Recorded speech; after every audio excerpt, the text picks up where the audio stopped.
عموماً میں on line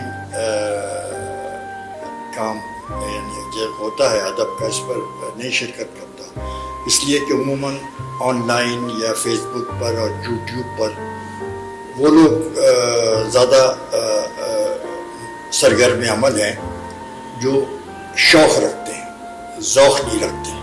اور اپنے یہ تو آپ کہہ رہے ہیں کہ آپ کوئی اپنی یادداشت کیوں نہیں لکھتے. اگر یادداشت لکھوں گا تو اب میں یہ نہیں سمجھتا کہ لوگ اپنے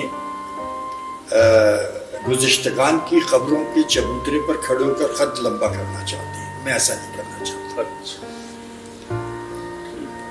آپ چاہے دیکھیں نا، بات یہ ہے کہ جب مجھے یہ اعتماد ہے کہ میں مصرع لکھ سکتا ہوں تو میں پھر کیوں کسی یادداشت کے حوالے سے کیوں اپنے آپ کو ثابت کروں. آپ دیکھتے نہیں میرے مجموعوں میں میں کسی سے دیباچہ نہیں لکھواتا، میں کسی سے فلیپ نہیں لکھواتا. میں کہتا ہوں کہ بھئی میرے مصرے میں اگر طاقت ہے تو ہے، مجھے سفارش نہیں چاہیے کسی کی. 1971 میں ہمارے دوست افتخار عارف نے فیض صاحب کے خلاف ایک نظم لکھی اور جنگ میں شفیع عقیل نے اپنے صفحے پر اس کو چھاپی، اور اس نظم کا عنوان تھا کہ آپ ویتنام پر لکھتے ہیں، آپ آ جاؤ افریقہ لکھتے ہیں، لیکن آپ کشمیر پہ نہیں لکھتے.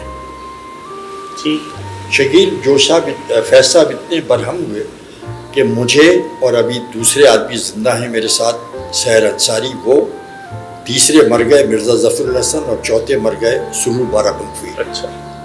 ہم سب کو بلایا انہوں نے منگل کے دن، اتوار کو یہ نظم چھپی تھی، منگل کو ہمیں بلایا اور اپنی ایک نظم سنائی جواب میں غصے میں کہ گھر رہیے تو ویرانی دل کھانے کو آوے، رہ چلیے تو ہر گام پہ غوغائے سگائیں. بات پر ہمیں گزا کیا. لیکن جب فیض صاحب لندن پہنچے، افتخار عارف نے اپنا مجموعہ رکھا ان کے سامنے، فیض صاحب نے اس کے اوپر لکھ دیا دیباچہ. وہ بڑے آدمی تھے، درگزر ان کا پاس بڑا شیوا تھا. اچھا پھر فیض صاحب نے بھی چالاکی کی کہ دیباچے میں یہ لکھا کہ انہوں نے افتخار عارف نے بڑھت کی ہے. اچھا، انہوں نے اضافے کا لفظ استعمال نہیں کیا. انہوں نے کہا شاعری میں بڑھت کی ہے. اچھا وہ اس طرح کی چالاکی، سیاسی چالاکیاں بہت کرتے تھے. ایسا ایک آدھ دو نقطہ رکھ دیتے تھے کہ جس سے وہ بات، یا بھئی حالانکہ سیدھا لکھ سکتے تھے کہ انہوں نے شاعری میں اضافہ کیا، انہوں نے کہا بڑھت کی. وہ بھی ایک واقعہ ہے کہ حسرت موہانی آئے ریڈیو پاکستان، تو تابی صاحب سے بخاری صاحب نے کہا بھئی یہ کیا آپ مسجد خضرہ کہتے ہیں؟ خضرہ ہے، خضرہ. اچھا، زبر لگائیے، لغت یہ ہے. تو 2 منٹ میں حسرت موہانی آ گئے. تو تابی صاحب نے کہا سرکار کوئی نعت ریکارڈ کرا دیجیے. تو حسرت نے پوچھا کون سی ریکارڈ؟ کہنے وہی خضرہ والی. کہنے ہیں یہ کیا تم نے لغت کی بدتمیزی کی ہے؟ بھائی شرفا کی زبان بولو، خضرہ. اچھا دیکھیں کتنا عجیب فرق ہے. انہوں نے کہا لغت ہوگی اپنی جگہ، لیکن جو شرفا بولتے ہیں، جو رائج ہو چکا ہے تلفظ، وہ ہے.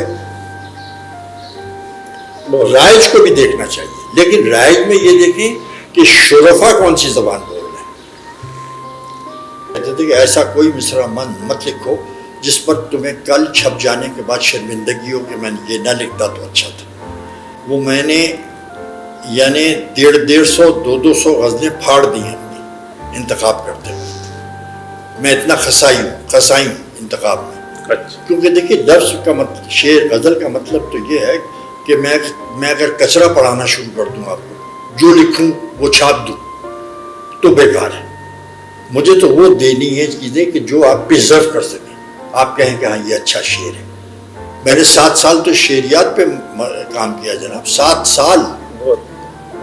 صرف شعر کے ذریعے شہرت کمانا تو ہمارا مقصد نہیں ہونا چاہیے نا. ہمارا تو مقصد یہ بھی ہونا چاہیے کہ آنے والی نسلوں کو کچھ دے کے جائیں. ٹھیک، آپ سمجھ جائیں. جیسے یہ ہے، جیسے میری کتاب ہے عکس فریادی، کہ نقش جو ہے ہماری جو اصل حالت ہے لوح محفوظ پر، وہ نقش ہے. ہم جو اصل حالت میں ہیں وہ نقش ہے لوح محفوظ پر، اور زمین پر ہم عکس ہیں. تو یہ عکس فریادی ہم زمین والوں کے لیے. درست. تو ریڈیو سے فون آیا کہ سر آپ نہ آئیے اس وقت، پروڈیوسر کا، کہ آپ نہ آئیے کہ ریڈیو میں اس وقت بہت ایمرجنسی ڈکلیئر ہو گئی ہے کہ تھوڑی دیر میں فال آف ڈھاکہ اناؤنس ہونے والا ہے۔ بس جناب شکیل میں آپ سے کہہ نہیں سکتا، بس جیسے میں نے کہا کیا فال آف ڈھاکہ، بس میں نے ریسیور رکھا اور رونے لگا، اور جیسے ہی رونے لگا تو کاغذ کھینچا اور میں نے یہ غزل لکھنی شروع کر دی، وہ ہم سفر تھا مگر اس سے ہم نوائی نہیں تھی۔ اور آپ کو یہ بتاؤں، اس کا کریڈٹ بتانا چاہیے، یہ میں نے پہلے لکھی ہے۔ شام کو سبت حسن نے فیض صاحب کو بھی بلایا اپنے گھر میں، اور بہت چونکہ غمزدہ تھے تو بہت میں نوشی کی محفل آراستہ کی تھی انہوں نے، تو انہوں نے کہا فیض صاحب کو سناؤ۔ میں نے فیض صاحب کو سنایا، فیض صاحب نے پھر پڑھنا بھائی، پھر پڑھنا بھائی، وہ اس طرح کرتے تھے، پھر پڑھنا بھائی۔ میر انیس غالب سے ملے اور غالب سے کہنے کہ مرزا مرثیہ کہیے۔ میر انیس نے کہا، غالب نے کہا اچھا آپ کا حکم ہے۔ انہوں نے بہت سے بہت 3 بند لکھے، اے ماتمیاں نے شہ مظلوم کہا، وہ 3 بند ہیں ان کے، اور اس کے بعد لکھ کے بھیج دیا کہ یہ آپ کا کام ہے، میرے بس کا نہیں ہے، میں تو یہ لکھ سکتا تھا۔ تو میرے ایک دوست نے پوچھا کہ یار یہ کیا کیا غالب نے؟ میں نے کہا غالب بہت چالاک ہے۔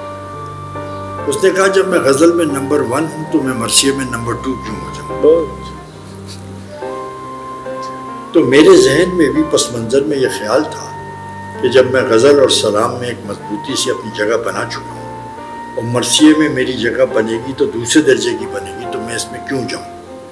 اور جو مرثیے کے خیالات ہیں جب وہ منقبت میں اور سلام میں لکھ چکا ہوں تو اس کو دہرانے کی کیا ضرورت ہے؟ یہ بات ہے۔